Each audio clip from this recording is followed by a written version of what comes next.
I cannot for my soul remember how, when, or even precisely where I first became acquainted with the Lady Ligeia. Long years have since elapsed, and my memory is feeble through much suffering.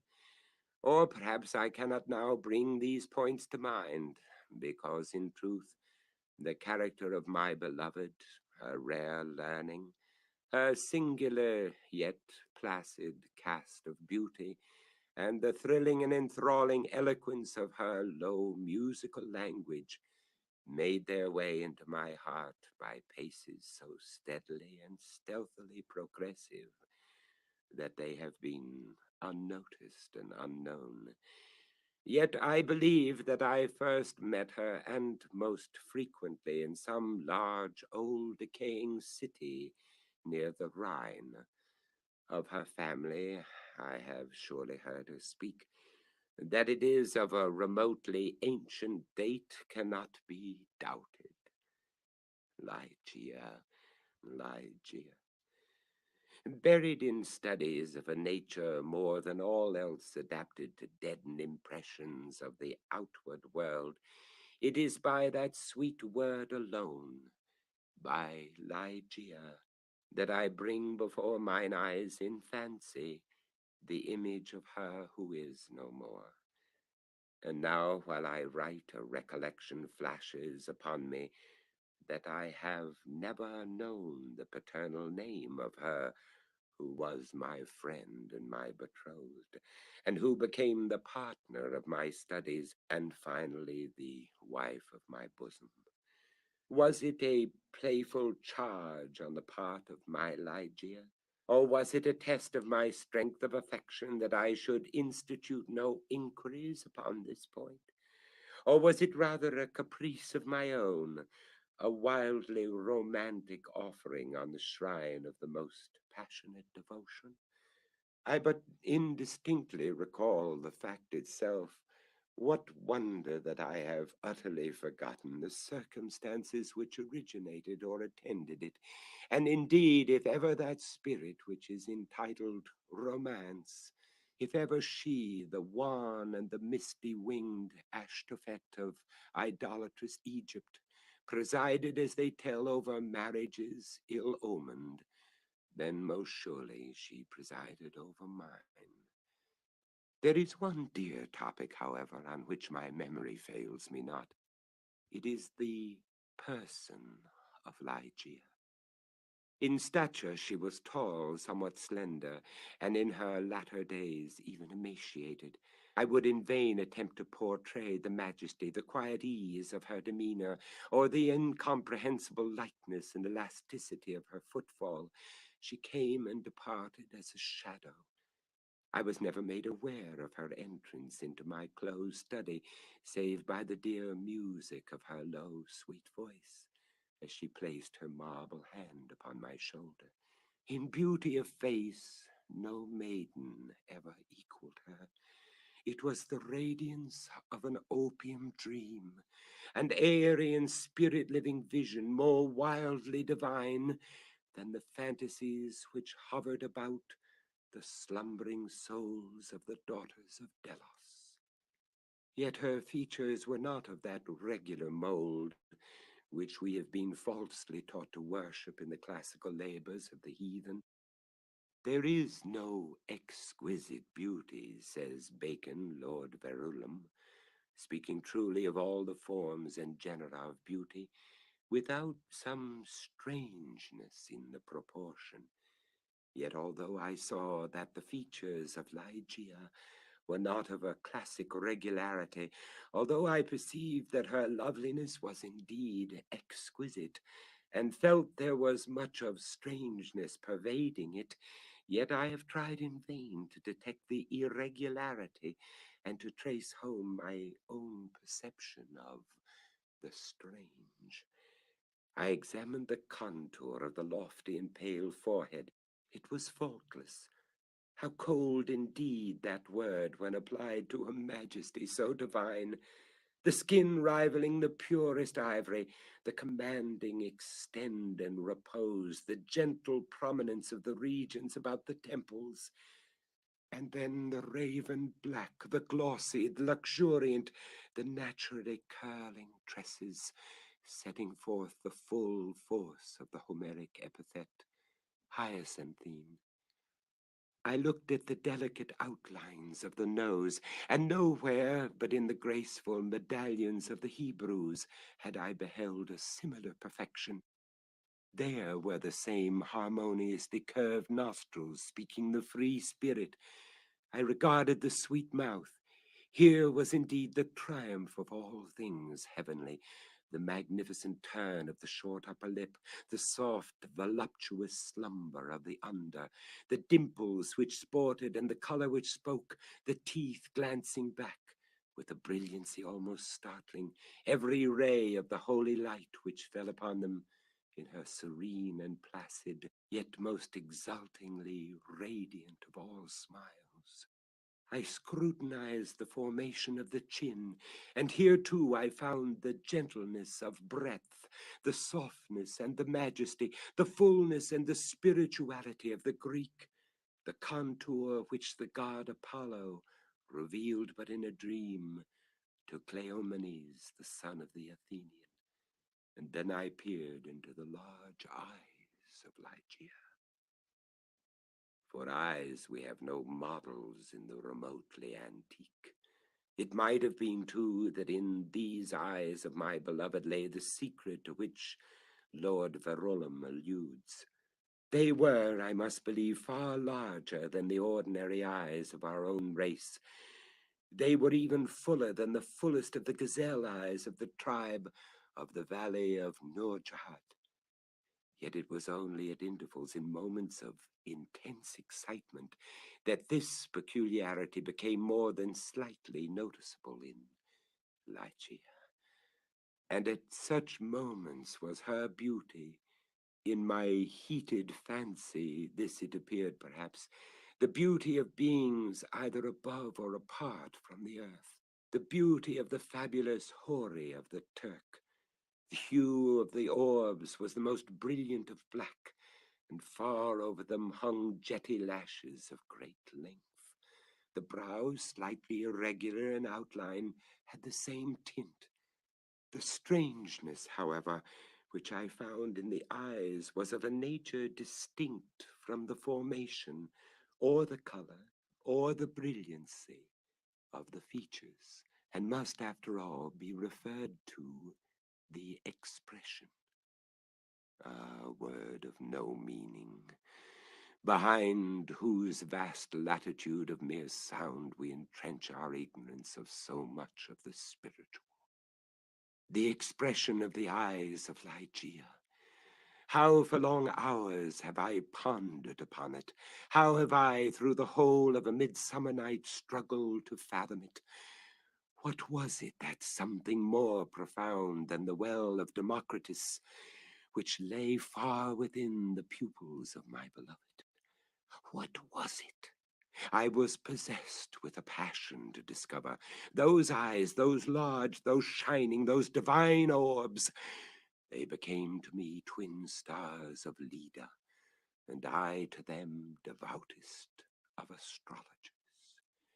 There is no point among the many incomprehensible anomalies of the science of mind more thrilling, exciting than the fact, never, I believe, noticed in the schools, that in our endeavors to recall to memory something long forgotten, we often find ourselves upon the very verge of remembrance without being able in the end to remember. And thus how frequently in my intense scrutiny of Ligeia's eyes have I felt approaching the full knowledge of their expression, felt it approaching, yet not quite be mine, and so at length entirely depart. And strangest, oh strangest mystery of all, I found in the commonest objects of the universe a circle of analogies to that expression. I mean to say that subsequently to the period when Ligeia's beauty passed into my spirit, there dwelling as in a shrine, I derived from many existences in the material world a sentiment such as I felt always around within me by her large and luminous orbs. Yet not the more could I define that sentiment, or analyze, or even steadily view it. I recognized it, let me repeat, sometimes in the survey of a rapidly growing vine, in the contemplation of a moth, a butterfly, a chrysalis, a stream of running water. I have felt it in the ocean, in the falling of a meteor. I have felt it in the glances of unusually aged people. And there are one or two stars in heaven, one especially, a star of the sixth magnitude, double and changeable, to be found near the large star of Lyra, in a telescopic scrutiny of which I have been made aware of the feeling. I have been filled with it by certain sounds from stringed instruments, and not unfrequently by passages from books.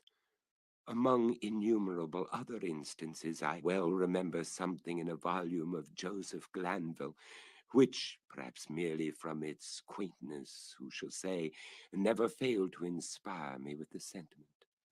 And the will therein lieth, which dieth not, who knoweth the mysteries of the will with its vigor. For God is but a great will, pervading all things by nature of its intentness. Man doth not yield him to the angels, nor unto death utterly, save only through the weakness of his feeble will. Length of years and subsequent reflections have enabled me to trace, indeed, some remote connection between this passage in the English moralist and a portion of the character of Ligeia. An intensity in thought, action, or speech was possibly in her a result, or at least an index of that gigantic volition which, during our long intercourse, failed to give other and more immediate evidence of its existence. Of all the women whom I have ever known, she, the outwardly calm, the ever placid Ligeia, was the most violently a prey to the tumultuous vultures of stern passion. And of such passion I could form no estimate, save by the miraculous expansion of those eyes, which at once so delighted and appalled me, by the almost magical melody, modulation, distinctness, and placidity of her very low voice, and by the fierce energy rendered doubly effective by contrast with her manner of utterance, of the wild words which she habitually uttered. I have spoken of the learning of Ligeia. It was immense, such as I have never known in woman.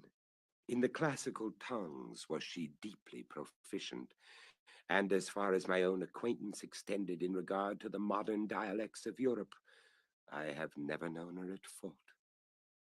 Indeed, upon any theme of the most admired, because simply the most abstruse of the boasted erudition of the Academy, have I ever found Ligeia at fault. How singularly, how thrillingly this one point in the nature of my wife has forced itself at this late period only upon my attention. I said her knowledge was such as I have never known in woman, but where breathes the man who has traversed and successfully all the wide areas of moral, physical, and mathematical science? I saw not then what I now clearly perceive, that the acquisitions of Ligeia were gigantic, were astounding. Yet I was sufficiently aware of her infinite supremacy to resign myself with a childlike confidence to her guidance through the chaotic world of metaphysical investigation at which I was most busily occupied during the earlier years of our marriage. With how vast a triumph, with how vivid a delight, with how much of all that is ethereal in hope did I feel as she bent over me in studies but little sought, but less known, that delicious vista by slow degrees expanding before me, down whose long, gorgeous, and all untrodden path I might at length pass onward to the goal of a wisdom too divinely precious not to be forbidden. How poignant, then, must have been the grief with which, after some years, I beheld my well-grounded expectations take wings to themselves and fly away. Without Ligeia, I was but as a child groping benighted. Her presence, her readings alone, rendered vividly luminous the many mysteries of the transcendentalism in which we were immersed. Wanting the radiant luster of her eyes, letters lambent and golden grew duller than Saturnian lead. And now those eyes shone less and less frequently upon the pages over which I pored. Ligeia grew ill. The wild eyes blazed with a too glorious effulgence. The pale fingers became of the transparent waxen hue of the grave, and the blue veins upon the lofty forehead swelled and sank impetuously with the tides of the most gentle emotion. I saw that she must die, and I struggled desperately in spirit with the grim Azrael.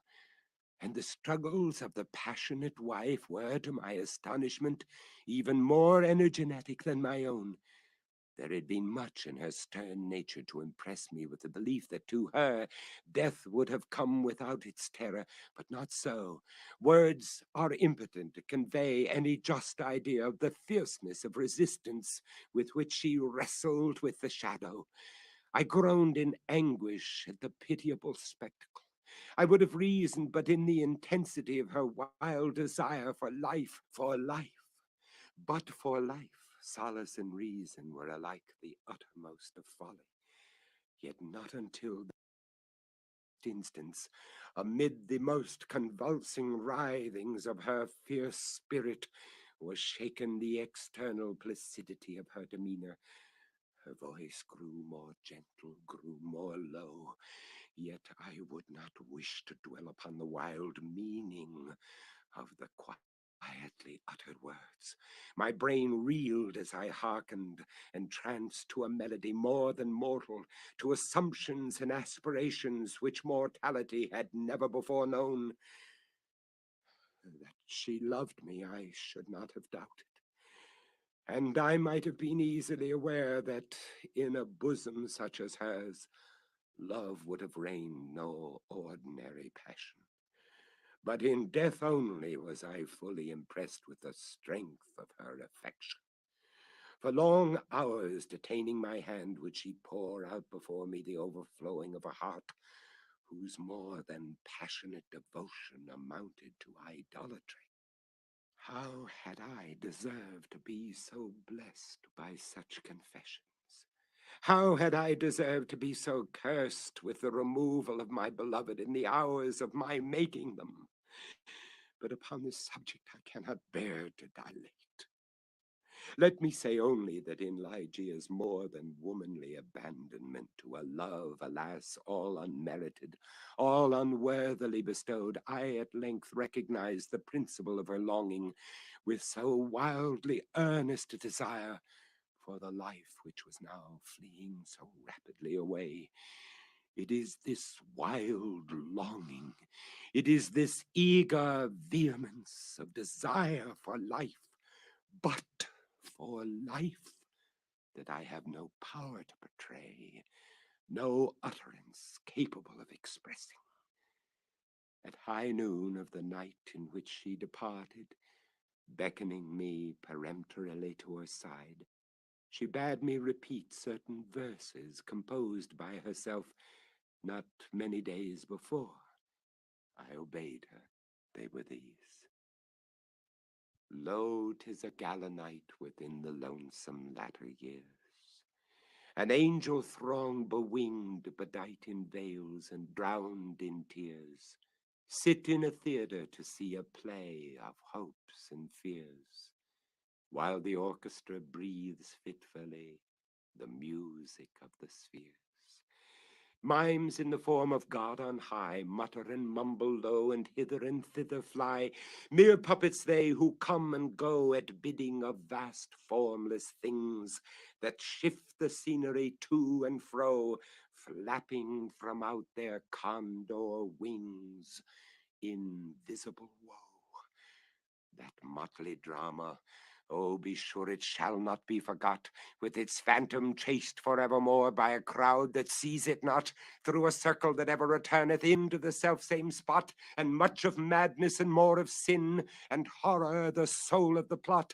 But see, amid the mimic rout a crawling shape intrude, a blood-red thing that writhes from out the scenic solitude. It writhes, it writhes. With mortal pangs the mimes become its food, and seraph sob at vermin fangs in human gore imbued. Out! Out are the lights, out all!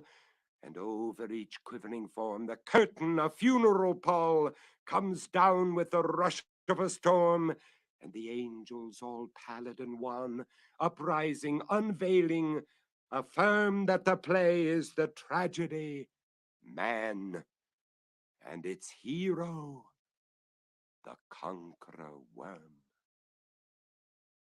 Oh God!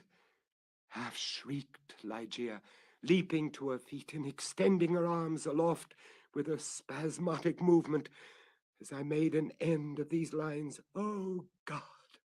Oh divine Father! Shall these things be undeviatingly so? Shall this conqueror be not once conquered? Are we not part and parcel in thee? Who knoweth the mysteries of the will with its vigor? Man doth not yield him to the angels, nor unto death utterly, save only through the weakness of his feeble will. And now, as if exhausted with emotion, she suffered white arms to fall, and returned solemnly to her bed of death. And as she breathed her last sighs, there came mingled with them a low murmur from her lips. I bent to them my ear and distinguished again the concluding words of the passage in Glanville. Man doth not yield him to the angels, nor unto death utterly, save only through the weakness of his feeble will. She died, and I, crushed into the very dust with sorrow, could no longer endure the lonely desolation of my dwelling in the dim and decaying city by the Rhine. I had no lack of what the world calls wealth. Ligeia had brought me far more, very far more, than ordinarily falls to the lot of mortals.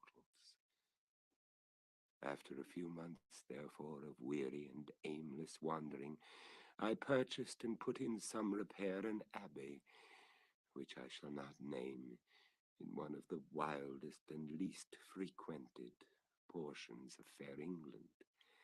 The gloomy and dreary grandeur of the building, the almost savage aspect of the domain, the many melancholy and time-honored memories connected with both, had much in unison with the feelings of utter abandonment which had driven me into that remote and unsocial region of the country. Yet, although the external abbey, with its verdant decay hanging about it, suffered but little alteration, I gave way with a childlike perversity, and perchance with a faint hope of alleviating my sorrows, to a display of more than regal magnificence within. For such follies, even in childhood, I had imbibed a taste, and now they came back to me as if in the dotage of grief. Alas, I feel how much even of incipient madness might have been discovered in the gorgeous and fantastic draperies, in the solemn carvings of Egypt, in the wild cornices and furniture, in the bedlam patterns of the carpets of tufted gold. I had become a bounden slave in the trammels of opium, and my labors and my orders had taken a coloring from my dreams. But these absurdities I must not pause to detail.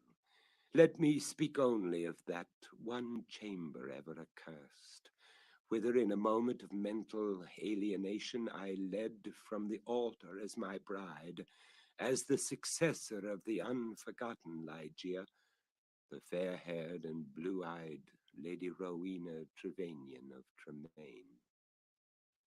There is no individual portion of the architecture and decoration of that bridal chamber which is not now visible before me. Where were the souls of the haughty family of the bride when, through thirst of gold, they permitted to pass the threshold of an apartment so bedecked, a maiden and a daughter so beloved? I have said that I minutely remember the details of the chamber, yet I am sadly forgetful on topics of deep moment, and here there was no system, no keeping in the fantastic display to take hold upon the memory.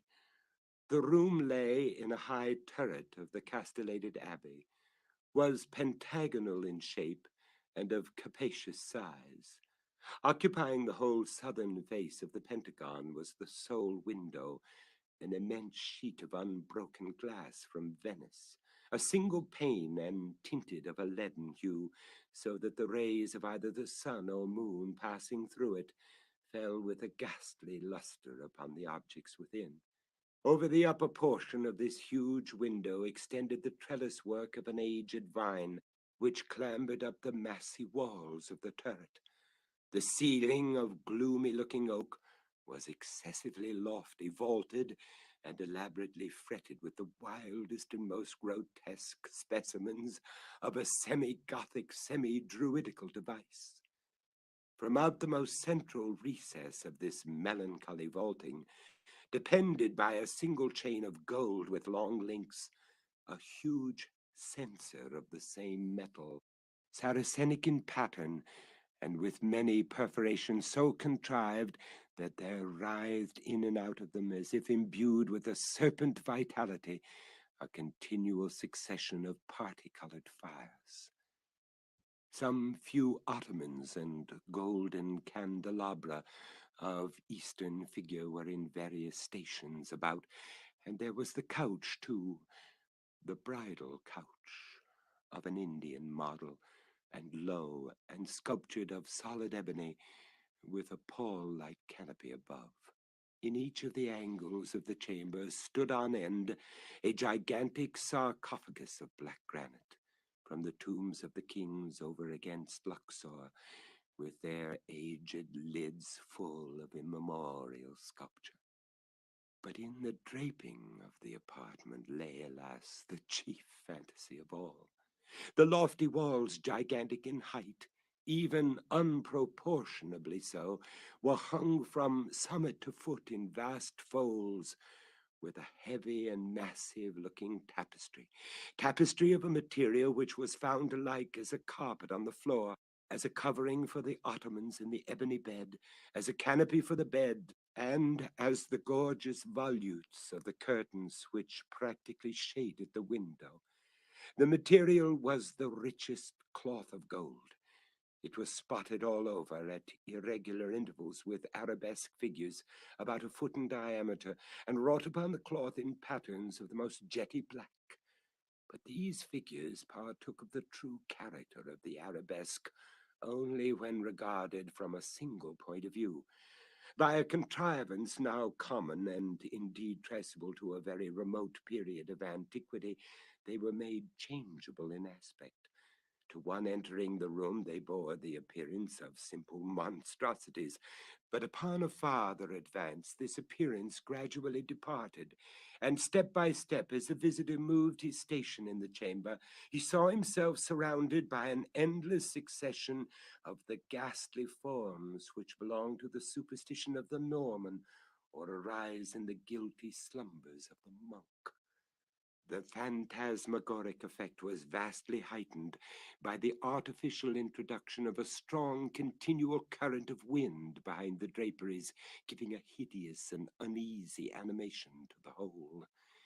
In halls such as these, in a bridal chamber such as this, I passed, with the Lady of Tremaine, the unhallowed hours of the first month of our marriage, passed them with but little disquietude. that my wife dreaded the fierce moodiness of my temper, that she shunned me and loved me but little, I could not help perceiving. But it gave me rather pleasure than otherwise. I loathed her with a hatred belonging more to demon than to man. My memory flew back, oh, with what intensity of regret, to Ligeia, the beloved, the august, the beautiful, the entombed. I reveled in recollections of her purity, of her wisdom, of her lofty, her ethereal nature, of her passionate, her idolatrous love. Now then did my spirit fully and freely burn with more than all the fires of her own. In the excitement of my opium dreams, for I was habitually fettered in the shackles of the drug, I would call aloud upon her name during the silence of the night, or among the sheltered recesses of the glen by day, as if through the wild eagerness, the solemn passion, the consuming ardor of my longing for the departed, I could restore her to the pathways she had abandoned. Ah, could it be forever upon the earth? About the commencement of the second month of the marriage, the Lady Rowena was attacked by sudden illness, from which her recovery was slow. The fever which consumed her rendered her nights uneasy, and in her perturbed state of half-slumber, she spoke of sounds and of motions in and about the chamber of the turret, which I concluded had no origin save in the distemper of her fancy, or perhaps in the phantasmagoric influences of the chamber itself. She became at length convalescent, finally well. Yet but a brief period elapsed ere a second, more violent disorder again threw her upon a bed of suffering, and from this attack her frame, at all times feeble, never altogether recovered. Her illnesses were, after this epoch, of alarming character and of more alarming recurrence, defying alike the knowledge and the great exertions of her physicians. With the increase of the chronic disease, which had thus apparently taken too sure hold upon her constitution to be eradicated by human means, I could not fail to observe a similar increase in the nervous irritation of her temperament and in her excitability by trivial causes of fear.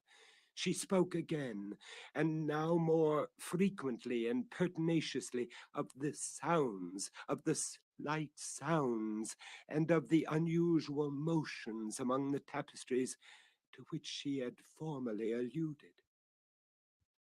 One night, near the closing in of September, she pressed this distressing subject with more than usual emphasis upon my attention. She had just awakened from an unquiet slumber, and I had been watching with feelings half of anxiety, half of vague terror, the workings of her emaciated countenance. I sat by the side of her ebony bed upon one of the ottomans of India. She partly arose and spoke in an earnest, low whisper of sounds which she then heard, but which I could not hear, of motions which she then saw, but which I could not perceive. The wind was rushing hurriedly behind the tapestries, and I wished to show her what, let me confess it, I could not all believe, that those almost inarticulate breathings and those very gentle variations of the figures upon the wall were but the natural effects of that customary rushing of the wind. But a deadly pallor overspreading her face had proved to me that my exertions to reassure her would be fruitless. She appeared to be fainting, and no attendants were within call. I remembered where was deposited a decanter of light wine which had been ordered by her physicians, and hastened across the chamber to procure it. But as I stepped beneath the light of the censer, two circumstances of a startling nature attracted my attention. I had felt that some palpable, although invisible object had passed lightly by my person, and I saw that there lay upon the golden carpet in the very middle of the rich luster, thrown from the censer, a shadow, a faint, indefinite shadow of angelic aspect, such as might be fancied for the shadow of a shade. But I was wild with the excitement of an immoderate dose of opium, and heeded these things but little, nor spoke of them to Rowena. Having found the wine, I recrossed the chamber and poured out a gobletful, which I held to the lips of the fainting lady. She had now partially recovered, however, and took the vessel herself, while I sank upon an ottoman near her, with my eyes fastened upon her person. It was then that I became distinctly aware of a gentle footfall upon the carpet and near the couch, and in a second thereafter, as Rowena was in the act of raising the wine to her lips, I saw, or may have dreamed that I saw, fall within the goblet, as if from some invisible spring in the atmosphere of the room, 3 or 4 large drops of a brilliant and ruby-colored fluid. If this I saw, not so Rowena. She swallowed the wine unhesitatingly, and I forbore to speak to her of a circumstance which must, after all, I considered, have been but the suggestion of a vivid imagination, rendered morbidly active by the terror of the lady, by the opium, and by the hour. Yet I cannot conceal it from my own perception that immediately subsequent to the fall of the ruby drops, a rapid change for the worse took place in the disorder of my wife, so that on the third subsequent night, the hands of her menials prepared her for the tomb, and on the fourth I sat alone with her enshrouded body in that fantastic chamber which had received her as my bride. Wild visions, opium engendered, flitted shadow-like before me. I gazed with unquiet eye upon the sarcophagi and the angles of the room, upon the varying figures of the drapery, and upon the writhing of the parti-colored fires in the censer overhead. My eyes then fell, as I called to mind the circumstances of a former night, to the spot beneath the glare of the censer where I had seen the faint traces of the shadow. It was there, however, no longer.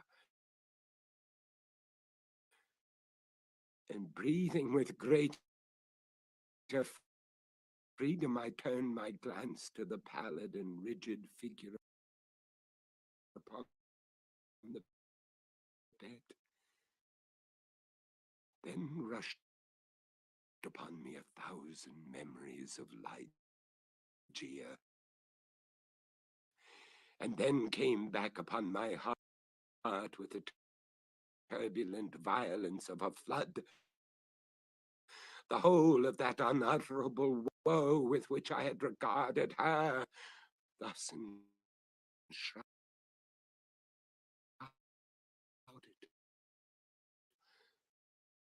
The night waned, and still, with a bosom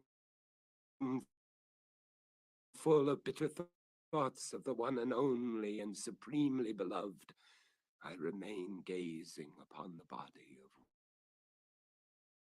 Rowena. It might have been midnight, or perhaps earlier or later, for I had taken no note of time, when a sob, low, gentle, but very distinct, startled me from my reverie. I felt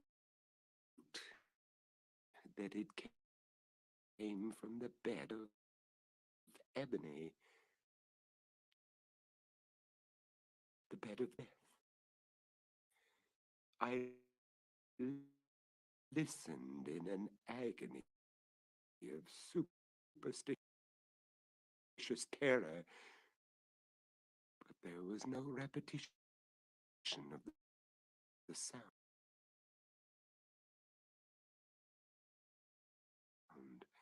I strained my vision to detect any motion in the corpse, but there was not the slightest perceptible. Yet I could not have been deceived. I had heard the noise, however faint, and my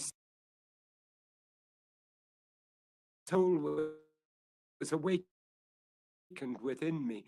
I resolutely and perseveringly kept my attention riveted upon the body. Many minutes elapsed before any circumstance occurred tending to throw light upon the mystery. At length it became evident that a slight, a very feeble and barely noticeable tinge of color had flushed up within the cheeks and along the sunken small veins of the eyelids. Through a species of unutterable horror and awe,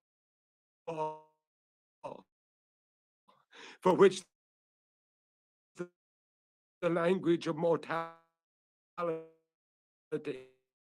has no sufficiently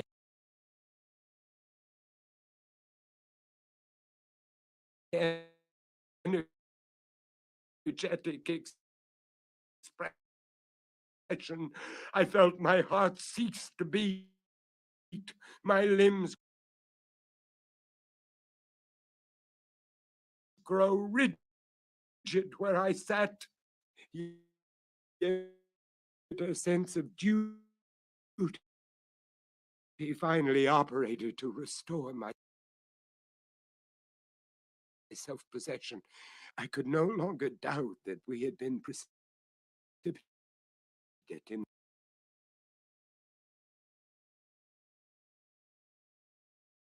our preparations that Rowena still lived. It was necessary that some immediate exertion be made, yet the turret was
hair, the blue-eyed Lady Rowena Trevanion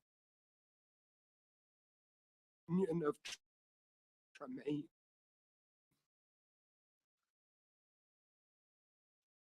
Why?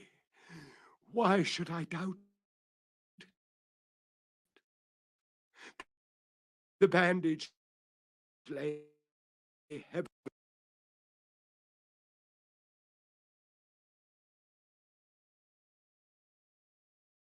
about the mouth. But then might it not be the mouth of the breathing? There were the roses as in her noon of life. Yes, these might indeed be the fair cheeks of the living Lady of Tremaine, and the chin with its dimples as in health, might it not be hers? But had she then grown taller since her malady? What inexpressible madness seized me with that thought? One bound and I had reached her feet. Shrinking from my touch, she let fall from her head, unloosened the ghastly cerements which confined it, and there streamed forth into the rushing atmosphere of the chamber huge masses of long and disheveled hair. It was blacker than the rain.